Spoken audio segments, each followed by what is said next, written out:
নানা আয়োজনে সারা দেশে উদযাপিত হলো ২১শে টেলিভিশনের প্রতিষ্ঠাবার্ষিকী। ২৭তম বর্ষে পদার্পণের দিনটিতে ছিল আনন্দ র্যালি, কেক কাটা, আলোচনা সভা ও সাংস্কৃতিক আয়োজন। প্রতিনিধিদের তথ্য ছবিতে উপমা রায়ের রিপোর্ট।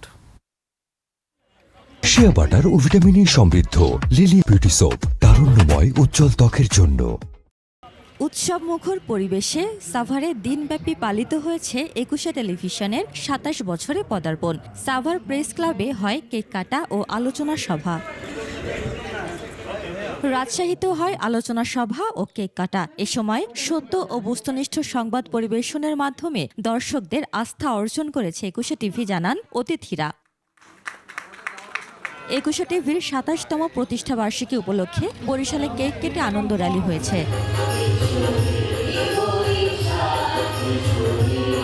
কিশোরগঞ্জে জমকালো সাংস্কৃতিক অনুষ্ঠানের আয়োজন করা হয়। এর আগে সকালে অনুষ্ঠানে অতিথি ও শিশুদের জন্য বাংলা নববর্ষের ঐতিহ্য পান্তা ইলিশের আয়োজন করা হয়। নেত্রকোনায় ব্যতিক্রমী আয়োজনে উদযাপিত হয় ২১শে টেলিভিশনের ২৭তম প্রতিষ্ঠাবার্ষিকী। সুবিধাবঞ্চিত শিশুদের নিয়ে আনন্দঘন পরিবেশে কেক কেটে দিবসটি পালন করা হয়। শিশুদের হাসি, উচ্ছ্বাস আর অংশগ্রহণে মুখর হয়ে ওঠে পুরো পাঠশালা।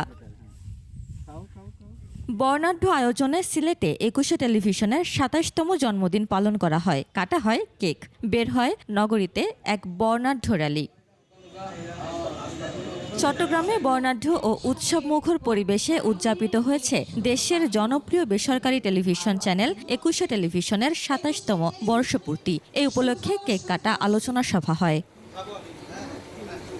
এদিকে রংপুরে ২১শে টেলিভিশনের জন্মদিন উপলক্ষে কেক কাটা, আলোচনা সভা সহ নানা আয়োজন হয়। অনুষ্ঠানে বিপুল সংখ্যক গণমাধ্যম কর্মী, বিশিষ্ট নাগরিক সহ সর্বস্তরের মানুষ ২১শে টেলিভিশনের জন্মদিনের শুভেচ্ছা জানান। উপমা রায়, ডেস্ক রিপোর্ট, ২১শে টেলিভিশন।